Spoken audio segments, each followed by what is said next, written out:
Bonjour Jean-Baptiste. Bonjour Xavier. Alors, vous avez vu de drôles d'oiseaux avec des musiciens, des violonistes, pianistes, etc. Ça s'appelle la symphonie des oiseaux.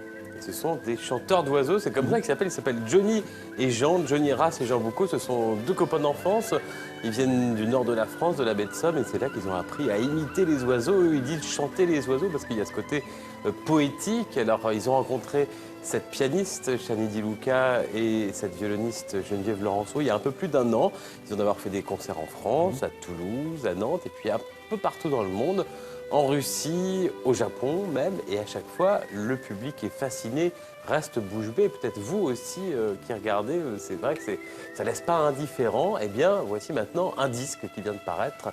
Ça s'appelle La Symphonie des oiseaux. Il y a beaucoup de musique classique et des compositeurs inspirés par la nature et par les oiseaux. Ils sont venus nous en parler, Xavier, tous les quatre, évidemment, sans prise de bec.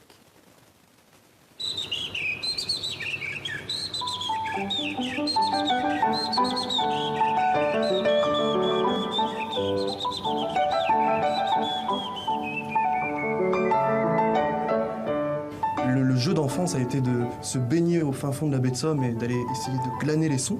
Donc on a essayé d'imiter, de se connecter, de communiquer avec les oiseaux. Les oiseaux nous répondent à l'extérieur. On a vraiment une communication avec eux. On sait ce qu'ils veulent nous dire. Et ils se rapprochent, dès qu'on chante, ils peuvent se rapprocher vraiment à 1 mètre, 2 mètres. Et ça, c'est tout le jeu de l'enfance. Et ce jeu d'enfance a permis d'avoir presque une base de données dans la tête, c'est-à-dire un panel de sons extrêmes qu'on a pu ensuite transcender et exprimer au sein de la musique.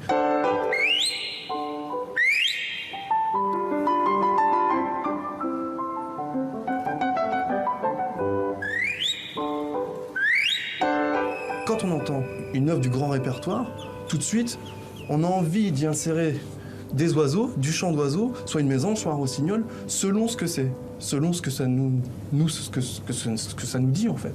Selon l'émotion que procure la pièce ou selon la texture sonore qu'est l'œuvre du compositeur.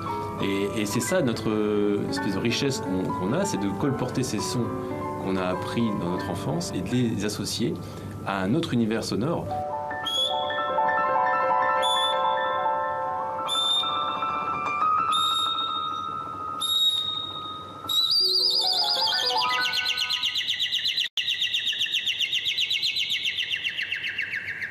Chacun a apporté notre connaissance du répertoire. Eux, ils nous ont ramené leur répertoire en tant qu'oiseaux. Donc on a découvert plein d'oiseaux qu'on ne connaissait pas, des chants d'une extrême variété, bien plus vaste qu'un orchestre finalement. Puis nous, on a amené notre connaissance de notre répertoire, violon, piano. Ils nous ont même conseillé des œuvres.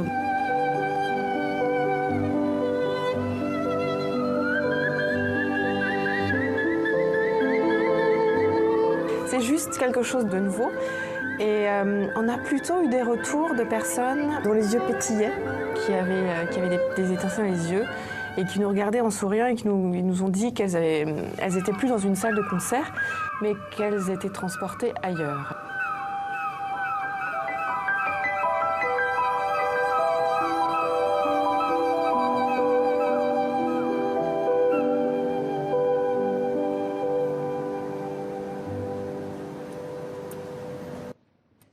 Voilà, ça s'appelle La Symphonie des oiseaux et le disque vient de sortir. Oui, là, c'était le signe de Saint-Saëns avec à la fin, vous entendiez les goélands. Il y aura peut-être un volume 2 parce que on leur a demandé, je leur ai demandé de nous faire un peu penser à l'Afrique et aux oiseaux africains, puisque vous êtes nombreux à nous regarder sur TV5 Afrique. Alors, que vous soyez à Dakar, à Kinshasa ou Yaoundé, voici ce que ça pourrait donner une symphonie des oiseaux africaine. L'oiseau emblématique de l'Afrique, c'est le koukal. C'est l'oiseau, alors le koukal du Sénégal par exemple, qui fait l'espèce de rythme qui est dans le fond. Et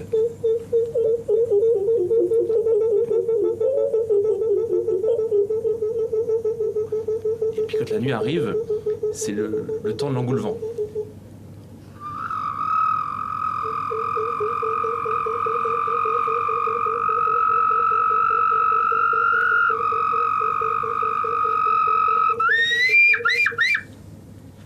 Au loin, l'aigle pêcheur, le pigargue vocifère. Vous voulez essayer? Pas vraiment, en tout cas c'est très étonnant. Donc voilà, La Symphonie des oiseaux, Johnny Rass et Jean Boucaud. Ça vient de sortir. Merci Et Jean-Baptiste. Chani Di Luca et Geneviève Laurenceau. Bien sûr, également. piano et violon. Merci Jean-Baptiste, à demain. À demain.